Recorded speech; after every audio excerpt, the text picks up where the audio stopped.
Hello friends, myself Inzamam Hasan Khan और आज हम लोग शुरू करेंगे Coulomb's law and vector form. Last time पे क्या पढ़ा था हम लोगों ने? कूलॉम्स लॉ पढ़ा था और उसकी प्रॉपर्टीज देखी थी। आज हम लोग पढ़ेंगे उसका वेक्टर फॉर्म कैसे निकालते हैं। तो ये हमारा Q1 चार्ज है और ये Q2 चार्ज है। जो Q1 पे चार्ज लगेगा वो कौन लगाएगा? Q1 चार्ज लगाएगा।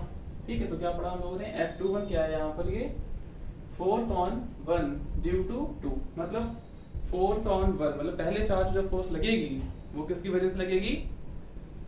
2 की वजह से, मतलब Q2 चार्ज की, दूसरे चार्ज की वजह से फोर्स लगेगी इसके ऊपर। ऐसा ही F21 का मतलब क्या है?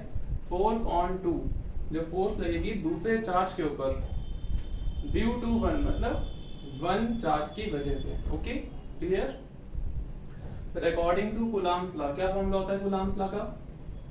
फॉर्मूला पढ़ा था हम लोगों ने कूलॉम्स लॉ का, साइड में देख सकते हैं। F is 1/4 pi epsilon not Q1 Q2 upon R square. ये फॉर्मूला देखा था हम लोगों ने पिछले लेक्चर में। तो ये फॉर्मूला होता है कूलॉम्स लॉ का हमारा, और हम लोग ड्राइव कर रहे हैं यहाँ पे वेक्टर फॉर्म। क्या ड्राइव कर रहे हैं यहाँ पर? Vector form. तो वेक्टर फॉर्म के लिए फॉर्मूला यहाँ पर ये एक अलग से लिखना पड़ेगा आपको, R21 कैप। ये लगा देने से हमारा कूलॉम्स लॉ क्या हो जाता है? वेक्टर फॉर्म में चेंज हो जाता है। किसकी वजह से? इसकी वजह से। इसकी वैल्यू क्या होती है? आपने क्लास एक फॉर्मूला देखा होगा, क्लास 11 12 में पढ़ाया जाता है आपको मैथमेटिक्स में। ए कैप, क्या बोलते हैं इसको? R21 cap. तो फॉर्मूला होता है इसका A vector upon A magnitude. ठीक है, ये फॉर्मूला होता है आपका A cap is equals to A vector upon magnitude of A. क्या होता है?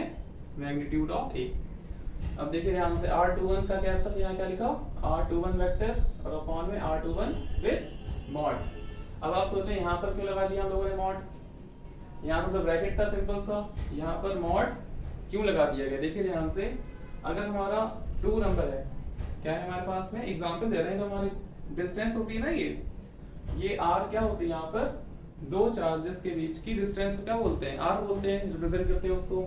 तो डिस्टेंस कभी नेगेटिव हो सकती है क्या? डिस्टेंस कभी नेगेटिव हमारी नहीं हो सकती है। तो 2 को इस तरीके से लिखा जाया जा सकता है, 2 को मॉड्यूलस के अंदर लिखा जा सकता है किसी भी डिस्टेंस को। तो ये हमारी R21 था, यहाँ पर इसको मैग्नीट्यूड में रख सकते हैं, इसको कोई प्रॉब्लम नहीं आनी चाहिए आपको। बता दिए आप, ये प्रॉपर्टी की होती है, ध्यान देख लीजिएगा। अगर हमारा 2 है तो उसको मॉड के अंदर हम लोग रख सकते हैं, इसका कोई फर्क नहीं पड़ता आपके ऊपर। ठीक है, और देखिए ध्यान से, 2 यहाँ पावर कितनी है आपकी? 1 है। पावर कुछ नहीं होता तो हम क्या मेजर करते हैं? 1। और R 2 वाले कितना हो जाएगा आपका? ये 3। पावर कितनी हो गई यहाँ पर इसकी? 3 हो गई। और ये हमारा ऐसे ही हमने लिखा रहने दिया। अब हमने इसे मान लिया इक्वेशन नंबर फर्स्ट। ओके, अब हम बात करते हैं नाउ। अब हम निकालें क्लास 11th की थोड़ी सी फिजिक्स लगाएंगे यहाँ पर। आपने पढ़ा होगा ये वाला, तो क्या बोलते हैं इसे? Position vector. तो O से लेकर के हमने Q1 चार्ज लिया, ये हमारा Q2 चार्ज हमने ले लिया। तो ये R1 डिस्टेंस इसको मान लिया हम लोगों ने, और इसको R2 डिस्टेंस मान लिया। Q1 तक जो डिस्टेंस थी उसे R1, Q2 तक जो डिस्टेंस थी उसे R2 बोल दिया हम लोगों ने। इसका रिजल्टेंट क्या होगा बीच का? R21 वेक्टर क्या होगा? 2 से लेके A तक। जो 1 पे चार्ज है ये कौन लगाएगा? R21। वैसे लिखा हम लोगों ने R1 दिस R1, उसके बाद में R21 मतलब R21 और प्लस में इक्वल्स टू में R3। ठीक, ये क्लास 11th में बहुत अच्छे से पढ़ाया जाता है, आप लोगों को पढ़ा होगा आपने, उम्मीद है। अब हमने क्या करा? हमें निकालना किसकी वैल्यू? इसकी वैल्यू निकालनी है ना, तो हमने इसकी वैल्यू निकालनी है, इसको उठा करके इधर पहुंचा दिया। तो क्या हो गया आपका? ये माइनस का हो गया।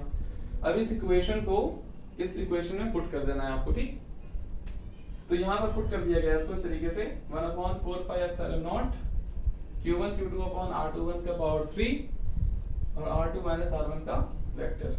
तो ये बहुत आसान सा आपका था Coulomb's law and vector form. इस अच्छे से नोट डाउन कर लीजिए और इसे तैयार कर लीजिए। वीडियो पसंद आई हो तो इसे लाइक करें एंड सब्सक्राइब करें चैनल और वीडियोस के लिए। Thank you.